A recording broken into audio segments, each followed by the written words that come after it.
Hello, everyone.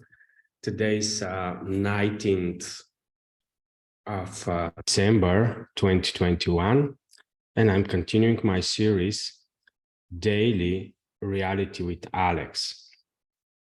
So today I wanted to speak and to continue my talks about reality as a reflection and the difference between the inner world and the outer world and the so-called cognitive dissonance.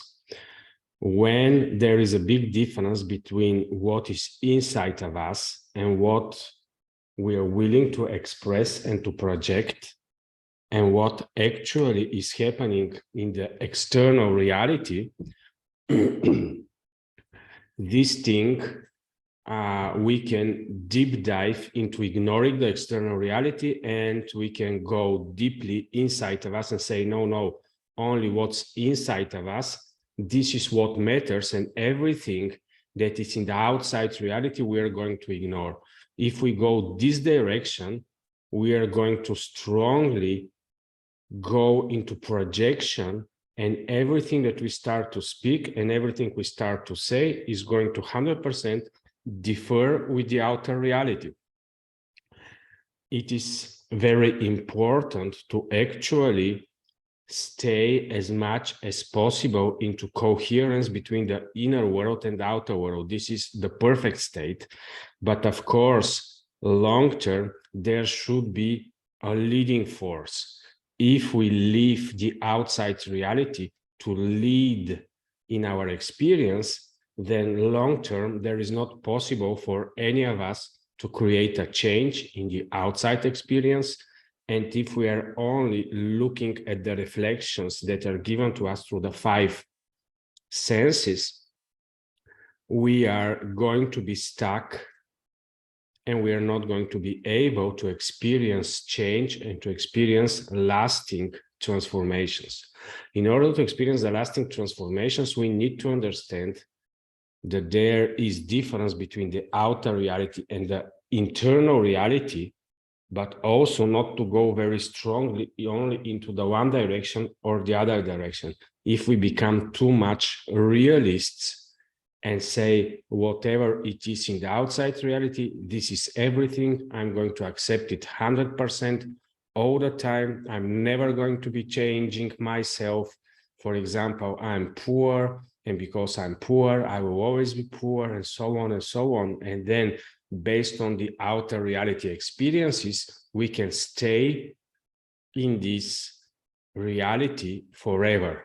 But if we decide that we want to change and to create this balance, because this is what the human being is strong into, creating this balance between the internal world and the external world. And once we start creating these disbalances, we need to learn ourselves how to actually manage the 2 parts of the reality, the internal part of the reality and the external part of the reality.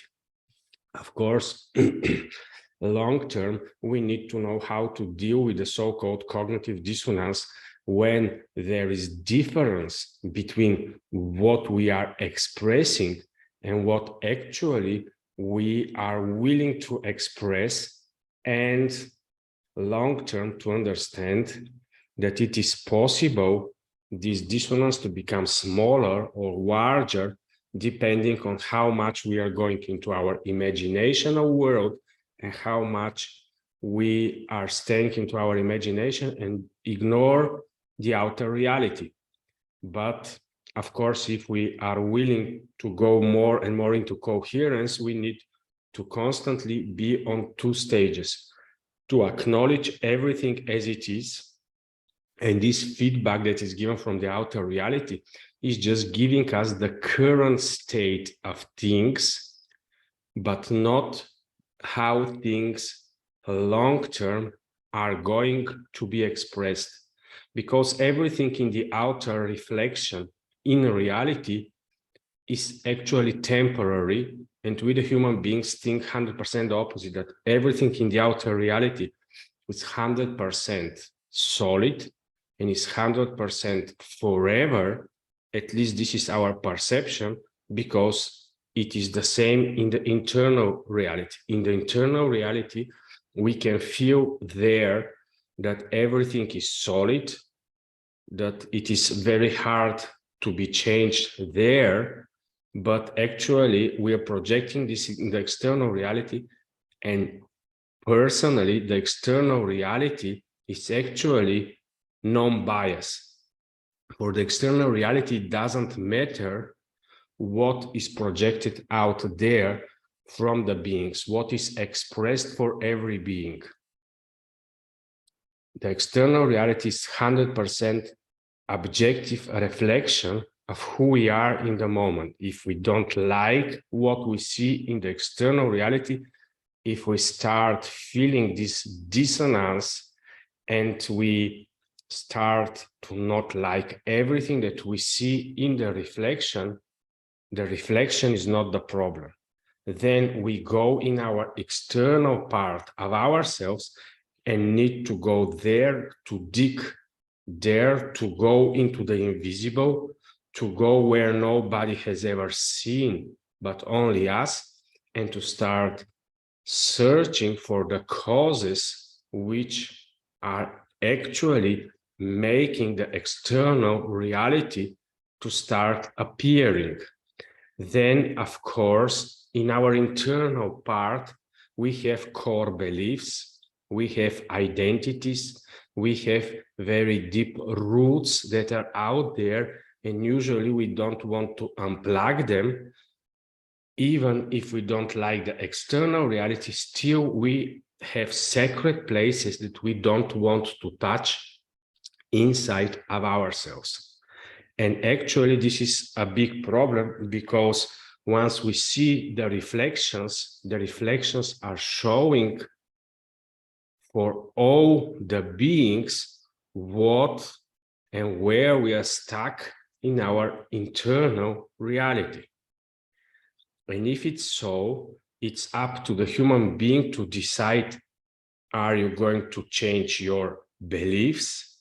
Are you going to change the way you are expressing, or there is something deeper that is going on, and every human being is able and is in necessity to deal itself with its internal reality in order to be able to reflect and express something different in the external reality.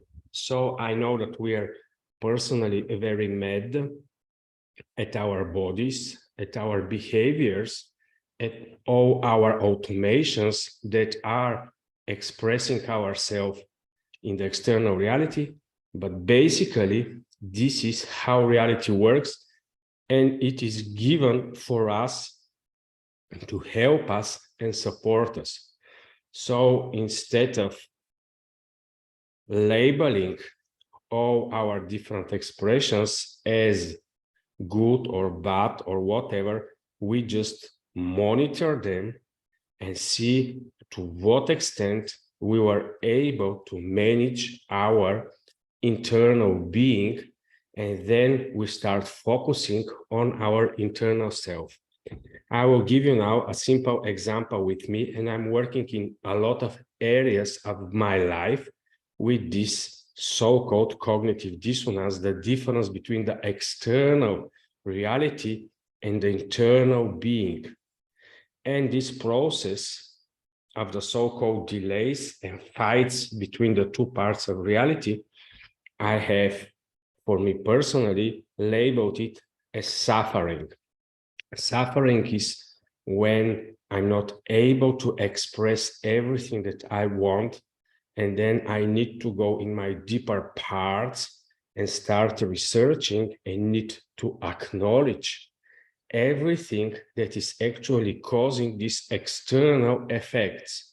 So all of us don't need only to stay on the surface of awareness and just stay in the happiness and just stay in the positiveness, but we need to learn ourselves to observe not only the positive things, but to observe also a lot of the negative things, to be able to go deep inside of us and to be able to create changes that are going to create the different type of effects in the outer reality. Then I will give you my personal example with my weight. I was 137 kilograms. Then last year I came close to 90 kilograms because I embraced the identity of a 90 kilogram person, and based on this internal embracement of my identity, I was able to reduce my body weight close to what was my identity.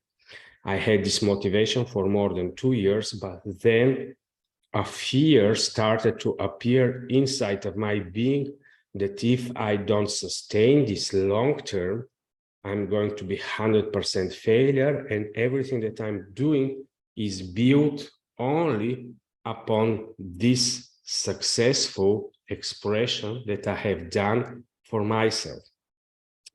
And because I like to work with fear, and there are two different aspects of reality. One of the aspects is that you need to conquer, or everything that you have already succeeded with, you need to keep it, you need to hold to it. And I personally have a different belief, and my personal belief of the way I'm willing to express myself in the outer reality is that I don't have anything to prove, I don't want anything to conquer, and I don't want anything to defend. So instead of defending my weight and defending my successes and all these efforts that I have put, instead of acknowledging them, I started to allow more and more to deviate from my identity. And for example, in the moment, I am 114 kilograms. So I'm deviating from my identity more than 24 kilograms. This is a big cognitive dissonance and difference between the inner being and the outer reality. And everything happens because little by little, I was allowing my performance and my expressions to be different than what I have embraced and am stating as a long-term identity. I did this also on purpose because I wanted to deal with this strong fear that people non-stop need to see in the outer reality, a being that is constantly able to hold its ground, and it is strong and non-stop can perform like a robot. But the problem with the human beings is that we are not like this. So who created this deviation? It was created by me, but it was based by the dealing of a much more bigger and deeper fear that I wanted to deal with, is that it doesn't matter what is my outer appearance, if it's up or down. Long term, the important thing is to never be afraid of the way you are expressing. And also the other good thing I'm realizing now is that we the human beings can be a shape shifters, in the sense that everything that we count as bad actually can be transformed into good, and we are able to transform our shape based on the way we are willing to look, based on what we are allowing ourselves, even in our body parts and the way we want our body to be looking like. And it is up to our inner being to decide what type of expressions we are going to express in the outer reality. So now I'm dealing with this cognitive dissonance. Yes, I am in a mode where there is a big difference between my identity and what is the outside reality. But if and when I'm grounded strongly into my identity, then little by little, the outer reality is going to come to a subjection to my internal world of appearance. And for me, these ways of expressions are important because it shows me to what extent I'm allowed, and I'm allowing myself to deviate from my goals, and why I'm allowing it, and I'm going into deep analyzing of the issues which are making the difference of the expression. Of course, we can do it in different areas of life. We also need to understand and to know what are the small gains that we are doing and are allowing more expression in the outer reality of our inner being, and what part of our being we are allowing for ourselves to express. But actually, this is part of the so-called suffering process. So, am I, in my personal experience, going to allow different type of expression than what I have embraced in my deep insight reality, or am I going to allow deviations? Of course, it is up to me to decide it, but this is one of the things I'm working with, and I am not afraid anymore of what the external type of validations are going to be. I'm not holding to any ground. I don't have a sacred place where if I deviate from, it is going to create a big turbulence inside of me, because my limitless being can express everything. But when I focus in my insight what I want, my external expressions becomes more and more into alliance with my internal being and desires. And I'm doing this in other areas of life. I'm doing this in my financial goals. I'm doing this in very different type of expressions. And of course, a lot of times the outer reality is not showing everything as I would like from my imagination or my internal being to be expressed, but I'm constantly working with these interactions between the internal expression and the external manifestations of everything that is out there. And these processes for me are very important.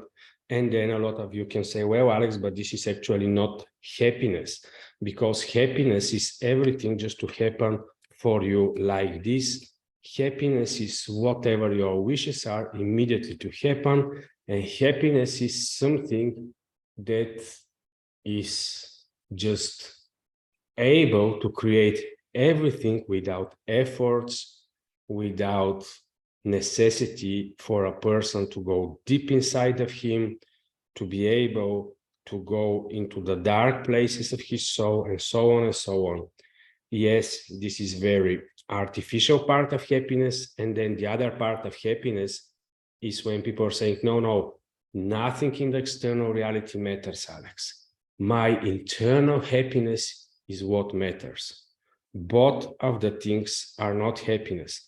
Actually, long-term, paradoxically, all of us are understanding the happiness appears only when we go through these suffering periods where we are to let go and to 100% depend and trust upon our Creator.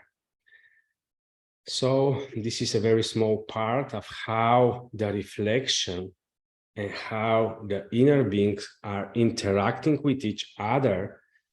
And it is not an easy thing, but the more important thing, according to me, is to constantly interact within ourselves, with our external reality, and to constantly be in a positioning of a ruler of our external reality by managing our internal being. Of course, the problem with our internal being is that we are working in the unseen, in the unknown, where there are a lot of concepts and nobody can give you all the recipes. But that's why we have the external reflections in order to be able strongly to align and to learn to disbalance, but from the projection and from the inside to the outside. Because if we only go into balancing our external and internal worlds, then we are constantly going to be in despair because nothing is going to change. The machine and the being that we are is a transformative being that is in necessity to create transformative flows, because otherwise we are constantly going to just stay in a dysfunctional state where we are not able to do anything in the external reality. That's why it is good to have goals. It is good to have visions. It is good to have direction. It is good for all of us to move forward towards different things in reality. Of course, all of us that are not willing to suffer in these periods, all of us that are not willing to experience a lot of negative feelings during these periods, and if we are not willing to go deep into transformational processes inside of us, then we can stay only on the surface and to not care about anything that we're expressing in the outer reality. But of course, long term, everything that counts is what we are expressing in the outer reality. Everything that is, and we think that we are as inner beings, yes, all of us has 100% potential of being beautiful and wonderful beings, but then everything that counts is to what extent we were able to express parts of ourselves in the outside reality. So these so-called processes of dissonance and coherence between the internal and external reality is what is making the meaning and the purpose of our lives. So thank you for watching today. Enjoy your reality. Don't worry, sufferings is part of the conscious process of the soul, but anyhow, it is not possible to avoid these processes, and that's why it's much more better to learn to enjoy them in the sense that we are the ones that are managing them, and we are the ones that decide to what extent we are going to suffer for different things that we are willing to express in the outer reality. And this is also showing how much do we actually care about our inner being's ability to express in the outer reality. So thank you for watching today. Enjoy your reality and acknowledge all the sufferings that you are experiencing as a being. Bye-bye.